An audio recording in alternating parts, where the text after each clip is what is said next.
Hello hi friends, എല്ലാവർക്കും നമ്മുടെ പുതിയൊരു വീഡിയോയിലേക്ക് സ്വാഗതം. അപ്പോൾ ഇതൊക്കെ കുറച്ച് ദിവസങ്ങളായല്ലേ നമ്മൾ ലോങ് വീഡിയോ ഒക്കെ എടുത്തിട്ട്. സത്യത്തിൽ ഞാൻ ലോങ് വീഡിയോകളെല്ലാം എടുത്ത് ഇങ്ങനെ സൂക്ഷിച്ച് വെച്ചിട്ടുണ്ട്. ഒന്ന് എഡിറ്റ് ചെയ്ത് അതിൻ്റെ അപ്ലോഡ് ചെയ്യാനുള്ള സമയം എനിക്ക് സത്യം പറഞ്ഞാൽ കിട്ടിയില്ല കേട്ടോ. അപ്പോൾ ഏതായാലും ഇന്ന് നമ്മുടെ കുറച്ച് വീട്ടുവിശേഷങ്ങളിലോട്ടൊക്കെ എല്ലാവർക്കും സ്വാഗതം. അപ്പോൾ ഇന്ന് അമ്മയ്ക്കും അച്ഛനും ഡോക്ടറെ അടുക്കെ പോയിട്ട് ചെക്കപ്പൊക്കെ ഉണ്ടായിരുന്ന ദിവസമായിരുന്നേ. അങ്ങനെ അവർ അവിടെ പോയി തിരിച്ചു വരുന്ന വഴിക്ക് എന്തായാലും ബിരിയാണിയൊക്കെ വാങ്ങിച്ചുകൊണ്ട് വന്ന് ഞങ്ങൾ ഉച്ചയ്ക്ക് കഴിച്ചു കേട്ടോ. കാര്യം അന്ന് ഫുഡൊന്നും വെക്കാനുള്ള സമയം ഉണ്ടായിരുന്നില്ല. കാര്യം എനിക്കും കാല് വയ്യാതിരിക്കുന്നു. അങ്ങനെ എനിക്ക് അവിടെ നിന്ന് ഫുഡ് ഉണ്ടാക്കാൻ പറ്റില്ല, അമ്മയ്ക്കും ഫുഡ് ഉണ്ടാക്കാനുള്ള ടൈം കിട്ടിയില്ല. അങ്ങനെ ഞങ്ങൾ ഉച്ചയ്ക്ക് എന്തായാലും കടയിൽ നിന്നാണ് വാങ്ങിച്ചത്. പക്ഷെ ഹരിക്കുട്ടൻ കഴിച്ചില്ല. അപ്പം അതിനെ കുറച്ച് കഴിഞ്ഞിട്ട് ഞാൻ ഹരിക്കുട്ടന് ഇച്ചിരി ചോറൊക്കെ വെച്ച് കൊടുക്കുകയായിരുന്നു ചെയ്തത്. ഹരിക്കുട്ടന് ചില സമയങ്ങളിൽ മാത്രമാണ് ഇങ്ങനെയുള്ള ഫുഡുകൾ കഴിക്കുന്നത്. അങ്ങനെ അമ്മയും അച്ഛനും വെളിയിൽ പോയിട്ട് വന്ന സമയത്ത് വീട്ടിലേക്ക് ആവശ്യമുള്ള പച്ചക്കറികളും മീനുകളും കാര്യങ്ങളൊക്കെ വാങ്ങിച്ചുകൊണ്ട് വന്നിട്ടുണ്ടായിരുന്നേ.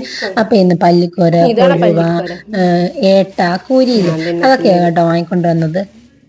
സത്യം പറഞ്ഞാൽ ഞാൻ ഇതിൽ ആ കൊഴുവ മാത്രം ഉപയോഗിക്കുന്ന ഒരാളാണ് കേട്ടോ. ഈ പല്ലിക്കോര എന്ന് പറഞ്ഞാൽ എനിക്ക് ആ പേരങ്ങനെയായതുകൊണ്ട് ഞാൻ ഈ മീൻ കഴിക്കാറില്ല. അതുപോലെ തന്നെ കൂരി എനിക്ക് കുറച്ചും കൂടെ സ്മെല്ല് ഇഷ്ടമല്ലാത്തതുകൊണ്ട് അത് ഞാൻ ഉപയോഗിക്കാറില്ല കേട്ടോ. മൊത്തത്തിൽ പറഞ്ഞാൽ കൊണ്ടുവന്ന മീനിന്റെ കൂട്ടത്തിൽ ഞാൻ കൊഴുവ മാത്രമാണ് കഴിക്കുന്നത്. പക്ഷെ ഞാൻ ഹരിക്കുട്ടന് കഴിക്കാൻ പറ്റുന്ന എല്ലാ ഫുഡുകളും കൊടുക്കാൻ ശ്രമിക്കാറുണ്ട് കേട്ടോ. ഈ പ്രായത്തിൽ കഴിക്കാൻ പറ്റുന്നത്. കാര്യം എന്നെ പോലെ അത് കഴിക്കത്തില്ല ഇത് കഴിക്കത്തില്ല എന്നൊന്നും പറയാൻ പാടില്ല. കാര്യം നമുക്ക് കിട്ടുന്ന ഭക്ഷണം എന്താണോ അത് കഴിക്കുക, ഇഷ്ടത്തോടെ കഴിക്കുക എന്നുള്ളൊരു കൺസെപ്റ്റിന്റെ ഉള്ളിലുള്ളത് കൊണ്ട് ഞാൻ അവന് ഇഷ്ടപ്പെട്ട് കഴിക്കുന്ന ഫുഡുകളെല്ലാം ഞാൻ കൊടുക്കാറുണ്ട് കേട്ടോ. അല്ലാതെ എന്നെ പോലെ എനിക്ക് അത് വേണ്ട ഇത് വേണ്ട, ഞാൻ സെലക്റ്റീവ് ആയിട്ടുള്ള ഫുഡ് അങ്ങനെയൊന്നും ഹരിക്കുട്ടൻ ഞാൻ അങ്ങനെ ശീലിപ്പിച്ചിട്ടില്ല ഇതുവരെ. ഇനി ശീലിപ്പിക്കാനും പോകുന്നില്ല. അങ്ങനെ മീനുകളെല്ലാം എടുത്തത് ഇങ്ങനെ നിരത്തി ചട്ടിയിലൊക്കെ ആക്കി വെച്ചപ്പോഴത്തേക്കാണ് അമ്മ എന്നോട് പറഞ്ഞത്, നീ ഫോൺ എടുത്തോണ്ട് വാ, ഞാൻ ഏട്ട വെട്ടുന്നത് കാണിച്ചു തരാം എന്ന് പറഞ്ഞത്. എങ്കിൽ പിന്നെ ആയിക്കോട്ടെ, ഏട്ട വെട്ടുന്നത് കാണിച്ചേക്കാം എന്ന് പറഞ്ഞിട്ട് ഞാനും ഫോൺ എടുത്തോണ്ട് വന്നു. അങ്ങനെ അമ്മ ഏട്ട എല്ലാം വെട്ടാൻ തുടങ്ങി. അപ്പൊ എന്നോട് പറഞ്ഞത് കൊഴുവ പല്ലിക്കോര ഇന്ന് വെക്കത്തില്ല, നാളെ വെക്കത്തുള്ളൂ എന്ന് പറഞ്ഞു. ശരി, ഓക്കെ, നമ്മൾ അങ്ങനെ ആരെയും ബുദ്ധിമുട്ടിപ്പിക്കാൻ പാടില്ലല്ലോ. ഞാൻ ഒരിക്കലും ഫുഡിന് അതുപോരാ ഇതുപോരാ, ഉപ്പില്ല പുളിയില്ല രുചിയില്ല എന്നൊന്നും പറയാറില്ല. കാര്യം ഒരാൾ നമുക്ക് വെച്ച് തരുമ്പോഴത്തേക്കും അയാള് നമുക്ക് വെച്ച് തരുന്നത് അയാളുടെ മനസ്സുകൊണ്ട് എന്ന് കരുതുന്ന ഒരാൾ മാത്രമാണ് കേട്ടോ ഞാൻ. അപ്പൊ നമ്മൾ അതിനോട്ട് കൂടുതൽ കുറ്റം പറയാൻ പോകരുത്. എന്താണോ അത് കഴിക്കുക, അത്രേ ഉള്ളൂ. ഇതൊക്കെ ഞാൻ പറഞ്ഞാൽ ശരി, ഇത് മാത്രം വെച്ചാൽ മതി, ഞാൻ എന്തെങ്കിലും കൂട്ടി ഭക്ഷണം കഴിച്ചോളാം, എനിക്കൊരു മുട്ടയായാലും പ്രശ്നമില്ല. പക്ഷെ അമ്മ എന്നാലും അമ്മയല്ലേ, നമ്മള് മക്കളല്ലേ, അമ്മ എന്നാലും അവിടെ ഇരുന്ന് കൊഴുവെല്ലാം വെട്ടി എനിക്ക് കൊഴുവ കറിയും വെച്ച് തന്നു കേട്ടോ.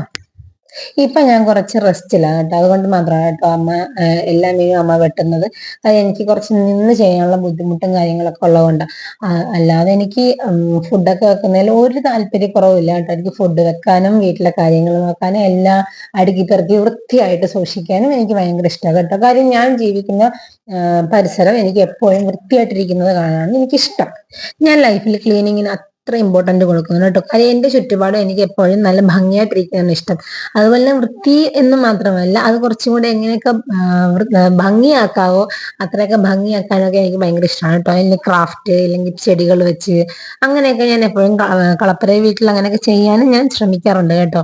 കാര്യം ഒരു വീടെന്ന് പറയുന്നത് ഇഷ്ടിക, കല്ല്, സിമന്റ് ഒക്കെ കൊണ്ട് വെക്കുമ്പോൾ അതൊരു കെട്ടിടം മാത്രമേ ആകുന്നുള്ളൂ. നമ്മൾ അതിനകത്ത് ജീവിക്കുമ്പോൾ നമ്മുടെ അങ്ങോട്ടും ഇങ്ങോട്ടുള്ള സഹകരണം, ഇല്ലെങ്കിൽ നമ്മൾ ആ വീടിനെ സ്നേഹിക്കുക, അല്ലെ വീട്ടിലുള്ള കാര്യങ്ങളെ അത്രയും നമ്മൾ ഇമ്പോർട്ടന്റ് ആയിട്ട് കാണുകയൊക്കെ ചെയ്യുമ്പോൾ അതൊരു വീടാകുന്നത്. അപ്പോഴത്തേക്കും എനിക്ക് അങ്ങനെയാണ് എനിക്ക് ഇഷ്ടം കേട്ടോ. കാര്യം ഒരു വീടാകുമ്പോഴത്തേക്കും എപ്പോഴും ഒരു പോസിറ്റീവ് എനർജി, ഇല്ലെങ്കിൽ നമുക്ക് വരുമ്പം തന്നെ ഒരു എവിടെ പോയാലും നമുക്ക് ആ വീട് എന്നുള്ള ചിന്ത എപ്പോഴും ഉണ്ടാകണം. അങ്ങനെ ഉണ്ടാകണമെങ്കിൽ നമ്മൾ ആ വീടിനെ സ്നേഹിക്കുകയും അത് അടുക്കി പെറുക്കുകയും സൂക്ഷിക്കുകയും വൃത്തിയാക്കുകയും ഒക്കെ ചെയ്യണം. അപ്പൊ പറഞ്ഞു നമ്മൾ കാട് കയറിപ്പോയി. സാരമില്ല, എന്തായാലും ഇപ്പൊ അമ്മ മീൻ വെട്ടി അതിന്റെ ഉളുമ്പെല്ലാം എന്താ കല്ലിലിട്ട് തേച്ച് കളയാൻ തുടങ്ങി. അതാ ഈ കല്ല് കണ്ടോ, ഈ കല്ലാണ് കേട്ടോ ചാണക്കല്ല്. ഞങ്ങളുടെ വീട്ടിലെ മീനുകളുടെ എല്ലാം ഉളുമ്പ് കളയുന്ന കല്ലാണ് കേട്ടോ, ഇങ്ങനെ ഉരച്ചരച്ച്. ഇത് എപ്പോഴോ അച്ഛൻ കൊണ്ടുവന്നെയാണ്, കുറെ വർഷം പഴക്കമുണ്ട് കേട്ടോ. അപ്പൊ ഇതിലാണ് നമ്മള് മീൻ്റെ ഒക്കെ ഇങ്ങനെ ഉളുമ്പും കാര്യങ്ങളൊക്കെ കളയുന്നത്. ഇങ്ങനെ ഈ കൂരിയെ കണ്ടപ്പോഴത്തേക്ക് എനിക്ക് പെട്ടെന്നൊരു കഥ ഓർമ്മ വന്നത് എന്താ പറയാ, പണ്ട്, അതായത് നമ്മുടെ ആലപ്പുഴയിലെ ഈ കടൽപ്പാലം നശിച്ചു പോയിട്ട് കുറെ നാളായി. എങ്കിൽ പോലും ഒരിടക്ക് ഒരു താൽക്കാലികമായിട്ട് പുനർനിർമ്മാണം ചെയ്തിരുന്നു. ആ സമയത്ത് എൻ്റെ അച്ഛനും അച്ഛൻ്റെ ഫ്രണ്ടും കൂടെയാണ് കേട്ടോ അവിടെ സെക്യൂരിറ്റി ആയിട്ട് നിന്നിരുന്നത്. അവർ ആ ടൈമിൽ സമയം പോക്കിനൊക്കെ വേണ്ടിയിട്ട് ചൂണ്ടയിടുമായിരുന്നു. അപ്പൊ അങ്ങനെ ചൂണ്ടയിടുമ്പോഴത്തേക്കും ഇതേപോലെ കൂരി, കുഞ്ഞു തെരണ്ടി, അതുപോലെ കരിനന്തൻ അങ്ങനെയുള്ള സാധനങ്ങളൊക്കെ ഇവരുടെ ചൂണ്ടയിൽ കിട്ടുമായിരുന്നു. അപ്പൊ ഞാൻ ഇപ്പോഴും ഓർക്കുന്നുണ്ട് കുഞ്ഞിലെ ഞങ്ങൾ രണ്ടുപേരും എന്നെ ഹരിതനെ ഒരുക്കിക്കൊണ്ട് അവിടെ പോയി കടൽപ്പാലത്തിൽ കയറ്റി പിന്നെ എന്താണ് ഇങ്ങനെ ചൂണ്ടയിടുന്നൊക്കെ അതൊക്കെ ഓർമ്മ ഇങ്ങനെ പെട്ടെന്ന് വന്നു ഇതിനെ കൂരിയെ കണ്ടപ്പോഴത്തേക്കും. അന്ന് കണ്ടിട്ട് പിന്നെ ഞാൻ ഇന്നാ കാണുന്നത്. എനിക്ക് ഇതിനെ കാണാൻ പോലും ഇഷ്ടമില്ലാത്തതുകൊണ്ട് ഞാൻ നോക്കാറ് പോലില്ല. കേൾക്കാൻ വിധിച്ചിട്ട് പുളുവടിയാണെന്ന് തോന്നുമെങ്കിലും ഇത് സത്യ കേട്ടോ. അമ്മ അങ്ങനെ തകൃതിയായിട്ട് നിന്ന് അങ്ങനെ മീനൊക്കെ വെട്ടിക്കൊണ്ടിരുന്നപ്പോഴാണ് ചുമ്മാ ഞാൻ വെളിയിലോട്ട് നോക്കിയപ്പോഴത്തേക്ക് അവിടെ ഒരു അതിഥിയെ കണ്ടത്. അതിഥി എന്ന് പറഞ്ഞപ്പോ പേടിക്കണേ കേട്ടോ, പാമ്പൊന്നുമല്ല, ഒരു പ്രാവാണ്. ഈ 3-4 ദിവസമായിട്ട് അടുപ്പിച്ച് മഴ ആയതുകൊണ്ട് ഇവരൊക്കെ ശരിക്കും പട്ടിണി അന്ന് നമുക്കവരെ കാണുമ്പോൾ തന്നെ അറിയാം. കാര്യം ഇല്ലാത്ത സമയങ്ങളിൽ നമ്മൾ തലവട്ടം കണ്ടാൽ മതി പറന്ന് തല്ലി ഓടുന്ന ഇവര് ഇപ്പൊ നമ്മളെ കാണുമ്പോഴത്തേക്കും അവിടെ അങ്ങ് നിൽക്കുക എന്തെങ്കിലും തായോ എന്നുള്ള രീതിയിൽ. ഈ ഇടയായിട്ട് ഞാൻ ഇവരെ രണ്ടുപേരെയാണ് കേട്ടോ കാണാറുള്ളത്. ഇപ്പം രണ്ടുപേരുണ്ടായിരുന്നു. എന്നെ കണ്ടപ്പോഴത്തേക്ക് ഒരാളങ്ങ് സ്കൂട്ടായി. അപ്പൊ ഇയാൾ ഇവിടെ നിൽക്കും. അപ്പൊ ഞാൻ ഇയാളെ കണ്ടപ്പോൾ തെറ്റിദ്ധരിക്കുകയും ചെയ്ത് ചിറകൊന്ന് ഒടിഞ്ഞോന്ന്. കാര്യം ഒരു ചിറകിനെ താത്തിട്ടാ നടന്നോണ്ടിരുന്ന. അവനങ്ങ് ചിറകൊടിഞ്ഞല്ല, അവൻ അങ്ങനെ ഒരു സ്റ്റൈലിൽ നടന്നതാ. അപ്പൊ ഞാൻ എന്ത് ചെയ്ത് കുറച്ച് അരിയൊക്കെ വാരിയിട്ട് കൊടുത്തു. അരി ഇട്ട് കൊടുത്തപ്പോ കൊണ്ടടാ എന്തോ വലിയ സാധനം ഇട്ട് കൊടുത്തോണ്ട് കാക്കയും കൂടെ വന്നേക്കുന്നു. കാക്കയ്ക്ക് എന്തോ കൊടുത്തതുകൊണ്ട് കാക്ക ഒന്ന് പരാക്രമം കാണിക്കുന്നുണ്ടപ്പോഴത്തേക്കും നമ്മുടെ പ്രാവ് സ്കൂട്ടായി പോയിട്ടുണ്ട്. എന്തായാലും കുറച്ച് കഴിഞ്ഞപ്പോഴത്തേക്കും ആള് തത്തി തത്തി വന്ന് അരിമണിയൊക്കെ കൊത്തി തിന്നുന്നുണ്ടായിരുന്നു. എനിക്ക് തോന്നി ഞാൻ ആദ്യമായിട്ടാണ് ഈ കാക്ക ഈ അരിമണി കൊത്തി തിന്നുന്നത് കാണുന്നത്. എനിക്ക് തോന്നി ഇതുങ്ങൾക്ക് അത്ര വിഷം തന്നെ ഇരിക്കുവാണെന്ന് തോന്നി. അങ്ങനെ പ്രാവിനെയൊക്കെ നോക്കി അങ്ങനെ അമ്മയോട് കമന്റ് പറഞ്ഞോണ്ടിരുന്നപ്പോഴാണ് അമ്മ പറഞ്ഞത്, ഇത് കണ്ട ഈ കൂരിക്കകത്ത് മുട്ടയുണ്ട്. എന്നിട്ട് അമ്മ പറഞ്ഞു ഒരു ആൺകൂരി ഒരു പെൺകൂരിയാകട്ടെ നമുക്ക് കിട്ടിയെന്ന്. എങ്ങനെ മനസ്സിലായോ എന്തോ. മുട്ട ഉള്ളത് പെൺകൂരി, മുട്ടയില്ലാത്ത ആൺകൂരി, ഇങ്ങനെ ആയിരിക്കണം അമ്മ കണ്ടുപിടിച്ചിരിക്കുന്നത്. പിന്നെ ഈ മീനോട് വലിയ താല്പര്യം ഇല്ലാത്തതുകൊണ്ട് ഈ മീൻ എങ്ങനെ കുക്ക് ചെയ്യും, എന്ത് ചെയ്യും അങ്ങനെയൊന്നും എനിക്ക് വലിയ അറിവില്ല കേട്ടോ. അങ്ങനെ കുരുമുട്ടയൊക്കെ അമ്മ വെളിയിലെടുത്തത് ഇങ്ങനെ കാണിച്ചു തരാം കേട്ടോ. ഇതാണ് കുരുമുട്ട. ഈ മുട്ടയെല്ലാം കൂടെ അടുങ്ങി ഇങ്ങനെ ഇരിക്കുന്നത് ഈ ഒരു സ്നാക്കിനകത്താണ്. ഇങ്ങനെയൊക്കെ പറഞ്ഞോണ്ടിരിക്കുക കേട്ടോ. പക്ഷെ എന്റെ ഒരു ഓർമ്മ വെച്ചിട്ട് കൂരിമുട്ട മഞ്ഞ കളറെന്നാണ് ഒരു ഉദ്ദേശം. ഇതെന്താണ് ഈ കളറെന്ന് എനിക്ക് മനസ്സിലാവുന്നില്ല. മഞ്ഞയാണ് എങ്കിലും അത്ര മഞ്ഞയല്ല.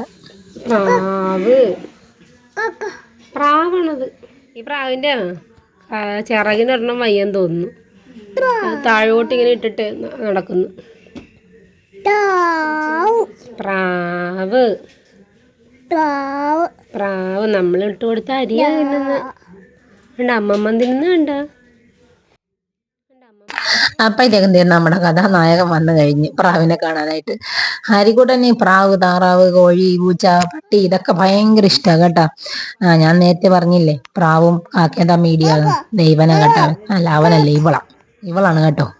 അങ്ങനെ ഞാൻ അവിടെ ഇവിടെ വായി നോക്കി നടന്ന് അമ്മയോട് വർത്താനം പറഞ്ഞ സമയത്ത് അമ്മ മീനെല്ലാം വെട്ടിക്കഴിഞ്ഞു കേട്ടാ. പിന്നെ കൊഴുവയും വെട്ടി അമ്മ അത് വറ്റിക്കാനൊക്കെ വെച്ച് കേട്ടാ. അമ്മ എന്തോ ഒരു പറ്റിക്കുന്നതിന്റെ പേര് പറഞ്ഞു. എന്താണ് പച്ചമുളക് കീറി പറ്റിക്കുന്നെന്ന് അങ്ങനെ എന്തോ കേട്ടോ പറഞ്ഞത്. എന്തായാലും കറി നല്ല അടിപൊളിയായിരുന്നു. പിന്നെ പിറ്റേ ദിവസത്തേക്ക് കൂട്ടാനാണെങ്കിൽ അതിലും അടിപൊളിയായിരുന്നു കേട്ടോ. അങ്ങനെ കുറച്ച് കഴിഞ്ഞപ്പോഴത്തേക്ക് ഞാൻ ഹരിക്കുട്ടനെ കാണാനില്ല. അങ്ങനെ ഹരിക്കുട്ടനെ തപ്പി ഞാൻ ഹാളിൽ വന്നപ്പോഴാണ് ഹരിക്കുട്ടന്റെ അച്ഛനുമായിട്ട് അവിടെ നിന്ന് ഓടിക്കളിച്ചോണ്ടിരിക്കുക. ഉറങ്ങാൻ കിടന്ന അച്ഛനാണ്, പക്ഷെ ഹരിക്കുട്ടൻ ഉറക്കത്തേയില്ല കേട്ടോ. ഹരിക്കുട്ടൻ ഉറങ്ങുമ്പോഴത്തേക്ക് നമ്മൾ ഉറങ്ങിക്കോണം. ഹരിക്കുട്ടൻ കളിക്കാൻ നിൽക്കുമ്പോൾ നമ്മൾ ഉറങ്ങിയാൽ നമ്മുടെ കണ്ണിട്ട് കുത്തും. നമ്മുടെ നഗരാസൂത്രണത്തിൽ ഒരു പടിയെങ്കിലും മുന്നോട്ട് പോകാൻ ഈ ദീർഘവർഷങ്ങളിൽ നമുക്ക് കഴിഞ്ഞിട്ടില്ല. വളരെ വളരെ ചെറിയൊരു സ്റ്റെപ്പ് പറയാൻ കഴിയുന്നു. അങ്ങനെ കുറച്ചു നേരം കളിച്ചു കഴിഞ്ഞപ്പോഴത്തേക്ക് ഹരിക്കുട്ടനും ബോറടിച്ചു കേട്ടാ. എങ്കിൽ പിന്നെ ഞാൻ ഓർത്ത് ഹരിക്കുട്ടൻ ആയിട്ട് വെളിയിൽ ഇറങ്ങി വെച്ചും വണ്ടി ഒന്ന് ഓണാക്കാന്ന്. കാര്യം മഴ ആയതുകൊണ്ട് ഇപ്പം പ്രത്യേകിച്ച് എങ്ങോട്ട് പോകാനും പറ്റില്ല. നമ്മുടെ കാല് വയ്യാത്തതുകൊണ്ട് ഒട്ടും പോകാൻ പറ്റത്തില്ല. അപ്പോഴത്തേക്കും വണ്ടി നമ്മളുടെ കാലൊക്കെ ശരിയായ സമയത്ത് വണ്ടി ചീത്തയിൽ പോകലല്ലോ എന്ന് കരുതിയിട്ട് കുറച്ചു നേരം ഇതേപോലെ സ്റ്റാർട്ടാക്കി വെക്കും കേട്ടോ. എന്റെ കൂടെ അതേ വണ്ടി ഓണാക്കാൻ വന്ന ആളാണ് ദീപോയി നിന്ന് കളിക്കുന്നത്. പിന്നെ എങ്ങനെ ഉണ്ടാക്കാൻ വലിച്ചും പിടിച്ചും കൊണ്ടുവന്ന് ആ സമയത്ത് വരുന്ന പെരുമഴ ഭയങ്കര സൗണ്ടായിരുന്നു കേട്ടോ, ഇറച്ചി വന്നത്. അങ്ങനെ ഞങ്ങൾ നേരെ അകത്തോട്ട് കയറി കഴിഞ്ഞപ്പോഴത്തേക്കും വെളിയിൽ നിന്ന് വിളിച്ചുകൊണ്ട് വന്നതിന് ഹരിക്കുട്ടൻ്റെ പ്രതിഷേധം ഭയങ്കര കാറല്. എന്താ കാര്യം, വെളിയിലോട്ട് ഇറങ്ങണം, ഈ മഴയെങ്കിൽ വെളിയിലോട്ട് ഇറങ്ങണം. നമ്മളുണ്ടാ വിടുന്നു, പിടിച്ചങ്ങ് നിർത്തിയില്ലേ. നോയിക്ക് ആ മഴ പെയ്യുന്ന ശക്തി ഭയങ്കര മഴയായിരുന്നു കേട്ടോ. പിന്നെ എങ്ങനെ ഹരിക്കുട്ടനെ മുറ്റത്തോട്ട് ഇറക്കാനാ? അതുമല്ല അന്ന് വീണേ പിന്നെ എനിക്ക് എന്തോ ആ സ്റ്റെപ്പ് കാണുമ്പോൾ നെഞ്ചിലൊരു തീയ. ഇനി അടിച്ചു തല്ലി വീഴാനുള്ള ശേഷി എനിക്കില്ലാത്തത് കൊണ്ട് മഴയത്ത് പോകാനായിട്ട് കിടന്ന ഒരാൾ കരയോ ഗൈസ്. ഇതൊക്കെ ഗൈസ് മഴയത്ത് പോകാൻ കിടന്ന് കരയുന്നു ഗൈസ്.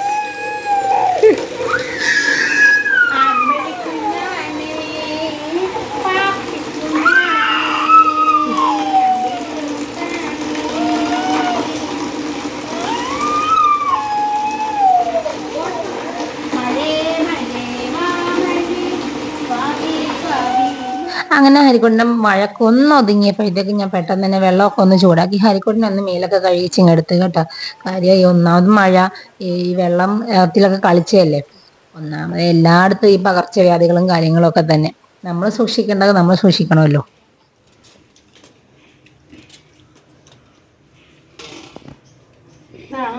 കൊഴുവ പച്ചമുളക് കീറിപ്പറ്റിയിരി ചതച്ചിടുകയല്ല. കാന്താരി ആണെങ്കിൽ അവർക്ക് ചതച്ചിടും.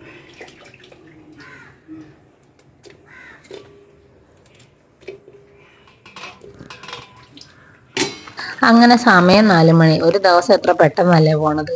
അതിൻ്റെയൊക്കെ 4 മണി ആയപ്പോഴത്തേക്കും ചായയും വെച്ച് കാടമുട്ടയും പുഴുങ്ങി കഴിക്കാൻ ഓർത്തു. അപ്പോൾ കാടമുട്ട പുഴുങ്ങുമ്പോഴത്തേക്കും നമ്മളിങ്ങനെ മസാലയൊക്കെ ഇട്ടൊന്ന് ഫ്രൈ ആക്കി എടുക്കത്തില്ല, ആ രീതിയിൽ എടുക്കാം. അതാകുമ്പോൾ നമുക്ക് നാളത്തേക്കുള്ള ഷോർട്ടും കൂടെ ആവുമല്ലോ എന്ന് കരുതി കേട്ടോ. അങ്ങനെ എല്ലായിടത്തും സെറ്റ് ചെയ്ത് വെച്ച് അങ്ങനെ കാടമുട്ട എടുത്ത് തിളക്കാനും വെച്ച് ഇതേ പാലിപ്പുറത്തെ അടുപ്പിലും വെച്ച് കേട്ടോ. അപ്പോഴത്തേക്ക് തന്നെ കുറച്ച് മുഖമൊക്കെ ഒന്ന് കെയർ ചെയ്തേക്കാന്ന്. അങ്ങനെ മഞ്ചിഷ്ട എന്ന് പറയുന്നൊരു സാധനം, പക്ഷെ നല്ല എഫക്റ്റീവാണ് കേട്ടോ. നമ്മൾ ആ ഫസ്റ്റ് ടൈമിൽ യൂസ് ചെയ്യുമ്പോൾ തന്നെ നമുക്ക് മനസ്സിലാകും മുഖത്ത് വരുന്ന ഒരു മാറ്റം. പിന്നെ എന്നെ സംബന്ധിച്ച് ഞാൻ ഡെയിലി ഒന്നും ചെയ്യാത്തതുകൊണ്ടാണ് കേട്ടോ ഇങ്ങനെ. അങ്ങനെ അതൊക്കെ എടുത്ത് കലക്കി മുഖത്തൊക്കെ വാരി പൂശി എടുത്തപ്പോഴത്തേക്കാണ് ഹരിക്കുട്ടൻ്റെ ഒരു നോട്ടം. ഞാൻ ഇങ്ങനെ എന്തെങ്കിലുമൊക്കെ മുഖത്ത് വാരി തേക്കുമ്പോഴത്തേക്ക് ഹരിക്കുട്ടൻ്റെ ഒരു നോട്ടമുണ്ട്, ഇവളിത് എന്തോന്ന് ചെയ്യുന്നു, ആ ഒരു രീതിയാണ് കേട്ടോ. അതുമല്ല എന്നെ ആ സമയത്തൊന്നും ഹരിക്കുട്ടനെ അടുപ്പിക്കത്തേ ഇല്ല. പിന്നെ ഞാൻ ഇതെല്ലാം ഉണങ്ങി മുഖമെല്ലാം പോയി കഴുകി കറക്റ്റ് അവൻ്റെ അമ്മയുടെ മുഖം കാണുമ്പോഴാണ് അവൻ പിന്നെ എൻ്റെ അടുത്തോട്ട് വരുന്നത്. സത്യം പറഞ്ഞാൽ ജനിച്ച നാൾ മുതലല്ല, ഞാനിങ്ങനെ കുറച്ചുകൂടെയൊക്കെ വളർന്ന് നമ്മൾ മറ്റുള്ളവർ പറയുന്നതിൻ്റെ അർത്ഥം മനസ്സിലാക്കുന്ന ആ ഒരു സമയമില്ലേ, അപ്പം മുതൽ കേൾക്കുന്നത് കേട്ടോ കറുത്തിട്ട് ആണെന്നുള്ളത്. ഞാൻ ഗർഭിണിയായിരുന്നപ്പോഴും ഞാൻ ഒറ്റ കൂടുതൽ ആഗ്രഹിച്ചത് എനിക്കൊരു വെളുത്ത കുഞ്ഞിനെ തരണമെന്നായിരുന്നു കേട്ടോ. പക്ഷെ അപ്പോൾ അന്ന് പറയുമായിരുന്നു വെളുത്തായാലും കറുത്തായാലും നമ്മുടെ കുഞ്ഞല്ലേ, നമുക്ക് ആയുസ്സും ആരോഗ്യമായിട്ട് നമുക്ക് കിട്ടിയാൽ മതി. അപ്പം ഞാൻ ഓർക്കും അതല്ലേ ശരി. എങ്കിലും ഞാൻ ഇച്ചിരി ഡാർക്ക് ആയതുകൊണ്ട് ഞാൻ ഇങ്ങനെ എന്തെങ്കിലുമൊക്കെ മുഖത്ത് തേക്കാറുണ്ട്.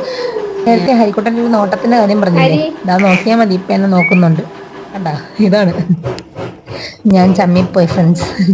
ഷോർട്സ് എടുക്കാനായിട്ട് പിന്നെ ചായ ഇടുന്ന വീഡിയോ ഒക്കെ എടുക്കാൻ കൊണ്ട് വന്നപ്പോഴത്തേക്കും ഇവിടെ ഒരാൾ ചായപ്പൊടിയെല്ലാം ഇട്ട് കഴിഞ്ഞു. സാരമില്ല, ഉള്ളത് വെച്ച് അഡ്ജസ്റ്റ് ചെയ്ത് ഷോർട്സ് എടുക്കും, അത് തന്നെ നമ്മുടെ കാര്യം. ഈ ചായ മഗ് കണ്ട, ഇത് ഞാൻ കഴിഞ്ഞ ദിവസം ബിസ്മി പോയപ്പോഴത്തേക്കും ഓഫറിൽ കിടക്കുന്ന കണ്ടപ്പോൾ വാങ്ങിയാണ്. ഒരെണ്ണത്തിന് 21 രൂപയുള്ളൂ. അങ്ങനെ ഞാൻ 2 വാങ്ങി. അങ്ങനെ എൻ്റെ ആ പരിപാടികളൊക്കെ കഴിഞ്ഞപ്പോഴത്തേക്കും അമ്മ അതേ കൊഴുവ കറിയെല്ലാം അടുപ്പത്ത് കയറ്റി കഴിഞ്ഞു. അമ്മ അങ്ങനെ അതേ കറിയൊക്കെ അടുപ്പത്ത് കയറ്റുന്ന സമയത്ത് ഞാൻ അങ്ങനെ 4 മണിക്കുള്ള ചായയുടെയും കഴിയുടെയും കാര്യങ്ങളൊക്കെ നോക്കുമായിരുന്നേ.